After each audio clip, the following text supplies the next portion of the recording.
Hello friends, எல்லாரும் எப்படி இருக்கீங்க? வாங்க, வீட்டில் மாங்காய் காய்ச்சிருக்கு. மாங்காயை பச்சடி செஞ்சு சாப்பிடலாமா?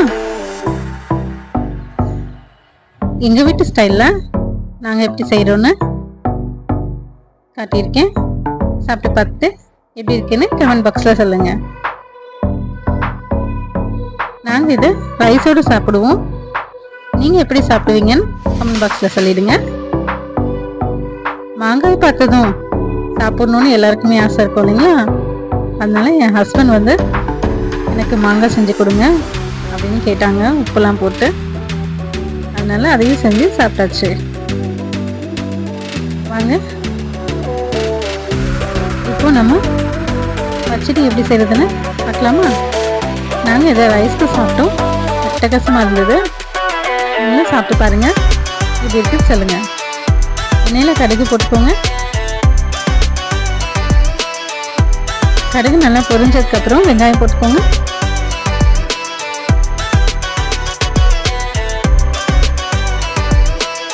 வெங்காயம் நல்லா வதங்கினதும் பொடிசாக கட் பண்ணியிருக்க வெங்காயம் போட்டுக்கோங்க. அப்போ தான் நல்லாயிருக்கும். வெங்காயம் நல்லா வதங்கினதும் மாங்காய் துருகி போட்டிருக்கேன். ஆக்சுவலாக இது மாங்காய் துருகி போடாமல் நம்ம க்யூப்பாக கட் பண்ணி போட்டோம்னா இன்னும் டேஸ்ட்டு நல்லாயிருக்கும்.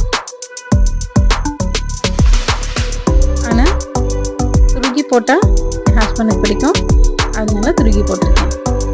மிளகாப்பொடி, மஞ்சப்பொடி, தனியா பொடி, உப்பு எல்லாமே சேர்த்துக்கோங்க. நம்ம ரைஸ்க்கு சேர்த்துக்கிறதுனால காரம் கொஞ்சம் அதிகமாக இருந்தாலும் நல்லா டேஸ்ட்டாக இருக்கும். தண்ணி கொஞ்சம் அதிகமாக சேர்த்துக்கோங்க, ஏன்னா நம்ம ரைஸ்க்கு சேர்த்துக்கோங்க. மாங்காய் நல்லா வெந்து வந்ததுக்கப்புறமா இந்த வெள்ளத்தில் மண் எதுவும் இல்லை, அதனால் டைரெக்டாக போட்டுட்டேன். இந்த வெள்ளத்தில் மண் கல்லெல்லாம் இருக்கும், அதனால் நீங்கள் தண்ணியில்